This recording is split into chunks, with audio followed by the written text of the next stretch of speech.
Hi, welcome back to Gamescape 3D. It's been a few months since I've made a video, but next month I'm coming out with a really large cliff system, and I want to go ahead and do an early preview of that so you can understand what you're going to be getting.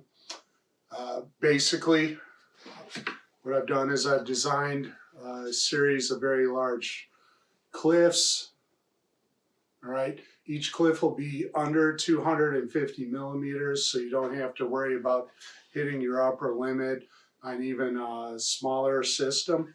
I'll also have these available cut if you want to do like a 6-inch cliff, or if you are still running the slower printers and you need something that's a little more manageable. I'm going to go ahead and move the camera in now, and we'll take a closer look at these parts and see how it assembles. Okay, so each one of these cliffs, I have corner pieces.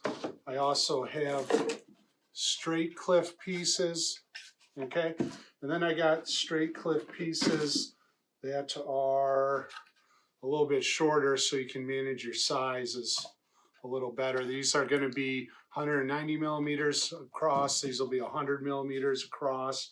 And these corners will do a pretty good job of taking up a pretty big portion of your 8x8 inch build plate. Okay. Now the way these work is I'm going to have magnet slots for 3 millimeter by 8 millimeter magnets. Okay. And you'll also have 2 open lock connectors there. Those will come in real handy if you accidentally screw up your polarity putting in your magnets. Up on top we have the same thing. We'll have 3 magnets and 2 open locks. And then we'll have these cap pieces. Oops. We'll have these cap pieces that go with them. And when those go on, what it does is it leaves a 1/4 inch slot. So you can use 1/4 inch hardboard, 1/4 inch foam core, regular cardboard, anything that's slightly less than a 1/4 inch. So let's take a look at how this thing goes together. I already have magnets attached on all of these. Okay. So they're just going to pop together. Right now I have some variation on the back side here. I've just been messing around with optimization. But basically these areas coming in are going to provide stability for the top material, which will be real handy if you're using something a little flimsier like cardboard. Now, the overlap area on these is real generous, okay? So you don't have to do precise cutting when you put a top platform on here. It can be pretty loose. So I'm just gonna put together a little bit of this, and then I'll put some back pieces back here to help support it.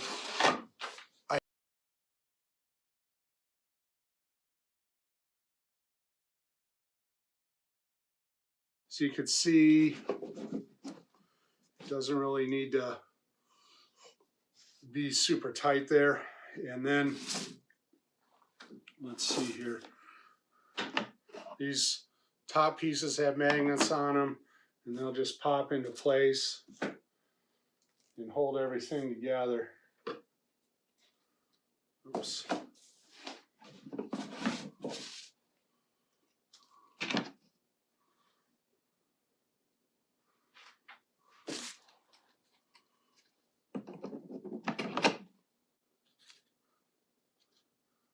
These pieces up top here are pretty small. They're going to allow us to do certain kinds of integrations real easily. So like these buttes I just got done, I can just go ahead and mesh mash that right in there, so then we can have a corner piece with the butte merged right in there. And actually you could do that yourself on a build plate.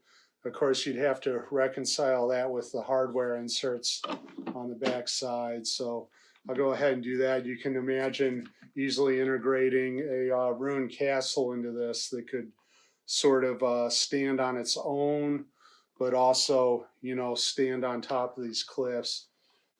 In terms of the cliff walls themselves, We will be putting in slots for climbing. If you checked out your buttes this month, there should be some. Here's one. Okay, so I messed around with certain size slots to integrate stands, and we'll have variations of these cliffs with that in there. We'll have some cave openings on the sides of these cliffs.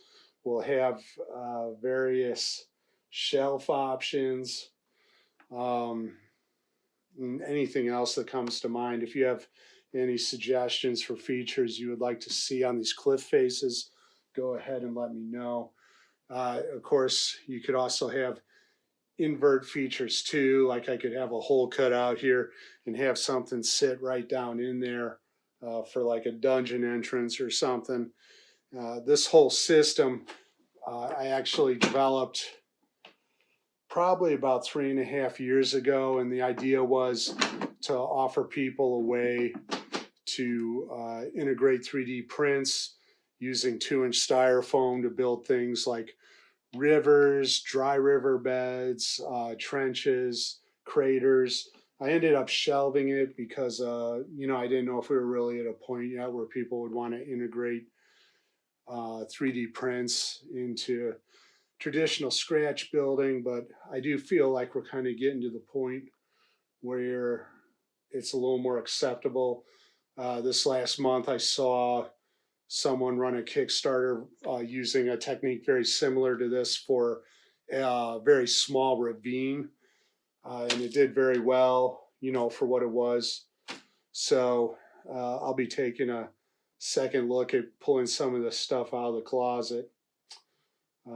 Anyways, that's all for now. I just wanted to show you the mechanism on this and get you all excited and thinking about what you might like to see. Okay, thanks for stopping in.